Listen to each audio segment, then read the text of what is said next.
Hello friends, जय माता दी। कैसे हैं आप सभी? आशा करती हूँ कि आप सभी बहुत अच्छे होंगे। आप सभी का बहुत बहुत स्वागत है मेरे चैनल पर। सबसे पहले आप सभी को मेरी ओर से गणतंत्र दिवस की ढेर सारी शुभकामनाएं। चलिए करते हैं आज के ब्लॉग की शुरुआत। और आज के ब्लॉग में मुझे देने हैं आप लोगों के सवालों के जवाब।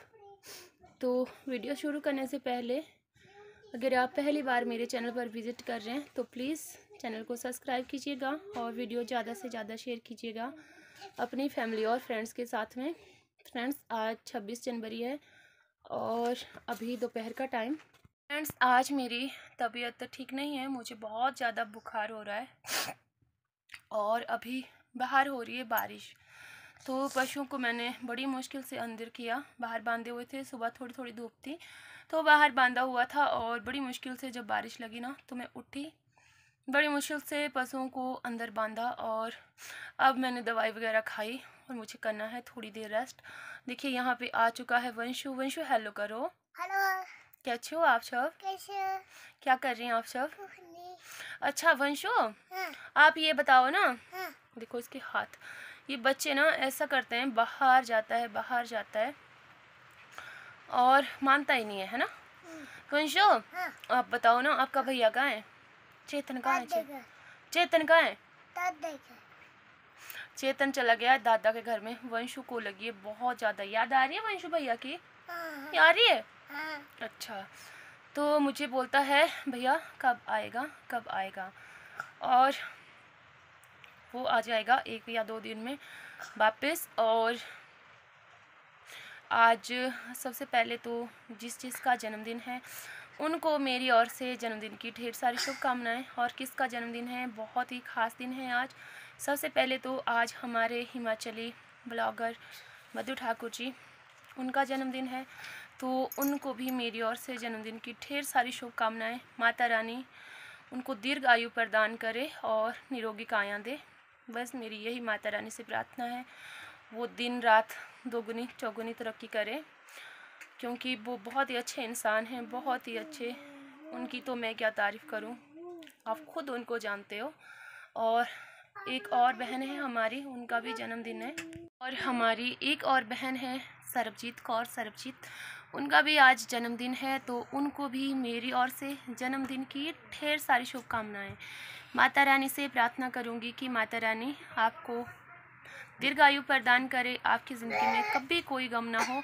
और इग्नोर कीजिएगा फ्रेंड्स, पीछे से ना वंशु बहुत ही ज़्यादा शरारत कर रहा है।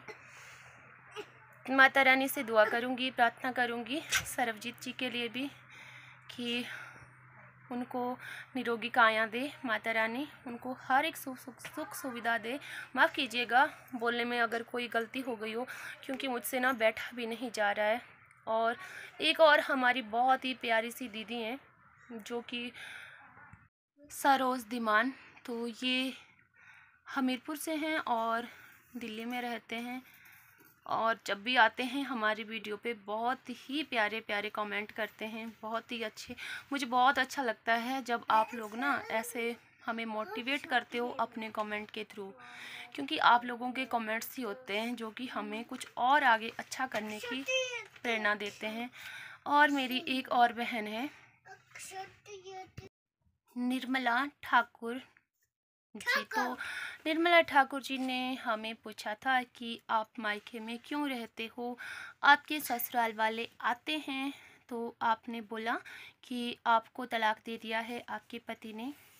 तो मुझे बुरा नहीं लगा, फिर आपने कहा था कि बुरा लगा तो सॉरी, मुझे बुरा नहीं लगा। आपने हमसे प्रश्न किया, पूछा, बट हो सकता है कि आपने टाइटल और थंबनेल देख करके कुछ डिसाइड किया होगा, कुछ सोचा होगा और उसके बाद आपने हमें कमेंट किया। बट निर्मला दीदी, मैंने कभी भी ऐसा नहीं कहा है अपने वीडियो में कि मेरे ससुराल वाले यहाँ पे नहीं आते हैं और मेरे पतिदेव जी ने मुझे तलाक दे दिया है, ऐसा मैंने बिल्कुल नहीं कहा है। हाँ, थंबनेल और टाइटल से आपने शायद गैस किया होगा, बट पता है क्या होता है। और मुझे आपसे ना एक बार और रिक्वेस्ट करनी है, प्लीज़ आप पहले ना वीडियो देख लीजिएगा, मैंने डाली है, बहुत सारी वीडियो डाली है अपने बारे में। मैं क्यों मायके में रहती हूँ, क्या कारण है, और मेरे पतिदेव जी आते हैं यहाँ पे या नहीं आते हैं। मैंने बहुत सारी वीडियो डाली है, एक नहीं है, शायद 6-7 वीडियो मैंने ऐसी डाली है। बट हो सकता है कि आपका ध्यान उन वीडियो की तरफ नहीं गया होगा, तो मुझे कोई संकोच नहीं है इस बात को कहने में, और मैं कहती हूँ मैं अपनी सच्चाई कहने से नहीं डरती हूँ, ना मुझे कोई शर्म आती है कि मैं मायके में क्यों रहती हूँ, क्या सच्चाई है ये। और एक बार मैं आपको आज फिर बता देती हूँ कि मैं रहती हूँ मायके में। और देखिए वंशु पीछे गुनगुन कर रहा है, तो इग्नोर कीजिएगा। और इसने कॉपी ली है, पेंसिल, कुछ लिख रहा है। तो ऐसा है जी कि मुझे तो काफ़ी साल हो गए हैं मायके में रहते रहते। हालांकि 2009 में मेरी शादी हुई थी, 2010 में मेरा पहला बेटा पैदा हुआ था, यानी कि चेतन। तो 2011 से मैं मायके में रह रही हूँ। क्यों रह रही हूँ, वैसे कई लोग होते हैं गलत कमेंट करते हैं, बट आपने अच्छे से पूछा, सही ढंग से पूछा, तो मेरा फ़र्ज़ बनता है कि मैं आपको आपके सवाल का जवाब दूं। तो पता है आपसे, मेरे साथ में जितने भी लोग जुड़े हैं सबको पता है कि मैं मायके में क्यों रहती हूँ। बट जिसको नहीं पता है, एक बार फिर से बता देती हूँ कि 2011 में मेरी मम्मा को पहला हार्ट अटैक आया था, जिसके कारण मेरी मम्मी बहुत ज़्यादा बीमार हो गए थे। उनके बचने की कोई भी उम्मीद नहीं थी, कोई भी नहीं। और उनको चौथे दिन होश आया था IGMC शिमला में, तो वहाँ से उनका इलाज चला। हालांकि वो ठीक हो गए थे, तो उसके बाद में फिर वो थे कि चल फिर सकते थे, काम करते थे, इधर उधर जाते थे। बट आज मेरी माँ इस स्टेज पर है कि वो ढंग से चल फिर नहीं सकते हैं, काम नहीं कर सकते हैं। और हाँ, अगर मेरे कोई भाई होता या दूसरा कोई मेरे बहन भी होती, तो मैं नहीं रहती मायके में। मुझे कोई ज़रूरत नहीं थी अपनी माँ के पास रहने की, मायके में रहने की, क्योंकि मुझे भी पता है कि एक जो लड़की होती है उसका घर उसका ससुराल होता है। पर अगर किसी के भाई बहन नहीं हैं, वो अगर इकलौती लड़की है और उसके माँ बाप बुज़ुर्ग हैं, सॉरी पापा तो मेरे नहीं हैं बट मम्मी है, तो मम्मी बुज़ुर्ग हैं, तो ऐसे में मेरा फ़र्ज़ बनता है कि नहीं, कि मैं अपनी माँ को देखूं, उनकी सेवा करूं। क्यों? क्योंकि उन्होंने मुझे पढ़ाया लिखाया, मुझे इस काबिल बनाया कि मैं अपने बच्चों के लायक बन सकूं, अपने लायक बन सकूं, थोड़ा बहुत अपने पैरों पे खड़ा हो सकूं। तो आप लोग मुझे बताइएगा कि क्या मेरा फ़र्ज़ नहीं बनता अपनी माँ को देखने का। और मेरे जो पति देव जी हैं वो आते हैं जब उनको छुट्टी होती है, तो वो आते हैं, ऐसी बात नहीं है, मेरी पूरी हेल्प करते हैं। और बट उनके भी तो घर में पापा है, उनको भी पापा देखने पड़ते हैं अपने, यानी कि हमारे ससुर जी। ऐसी बात नहीं है, हमारे ससुर जी भी यहाँ पे आते हैं, जब भी आते हैं तो कई कई दिनों तक यहाँ पे रहते हैं, मेरे पास रहते हैं। ना मेरे ससुर जी को कोई ऐतराज़ है और ना ही मेरे पतिदेव जी को कोई ऐतराज़ है कि मैं मायके में क्यों रहती हूँ, उनको कोई ऐतराज़ नहीं है। तो शायद अब आपको आपके सवाल का जवाब मिल गया होगा, क्योंकि जब हमारे पतिदेव जी ऐसे हैं, वो हमारा फुल सपोर्ट करते हैं, तो हमने औरों से क्या लेना।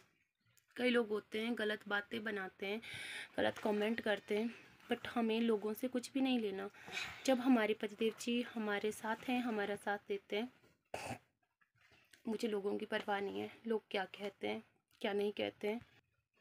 और अगर आपको ज़्यादा कुछ जानकारी चाहिए मेरे बारे में, तो मैंने ऐसी ना बहुत सारी वीडियो डाली है अपने चैनल पर, आप वहाँ पे मेरी वीडियोस देख सकते हैं और मैंने सारी जानकारी दी है।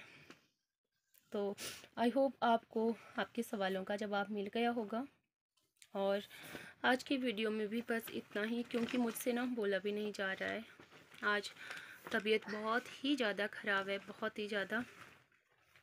और इसने सत्यानाश कर दिया। देखो, सत्यानाश बोलते हैं इसको, फाड़ फाड़ के, है ना। ये क्या किया हुआ है? काम कर रहा है। काम कहाँ से कर रहा है? तो फाड़ दिया सारा। हाँ, मम्मी यहाँ से फाड़ दिया। तेरी बारी नहीं आएगी भैया से। किस बात है? किस बात है? इसने फाड़ दिया सारा। तो चलिए फ्रेंड्स, मैं आज के ब्लॉग का यहीं पे एंड करती हूँ। मिलूँगी फिर आपसे नेक्स्ट ब्लॉग में। तब तक के लिए जय माता दी, बाय बाय। आप सभी लोग अपना खूब सारा ध्यान रखिएगा। जय माता दी।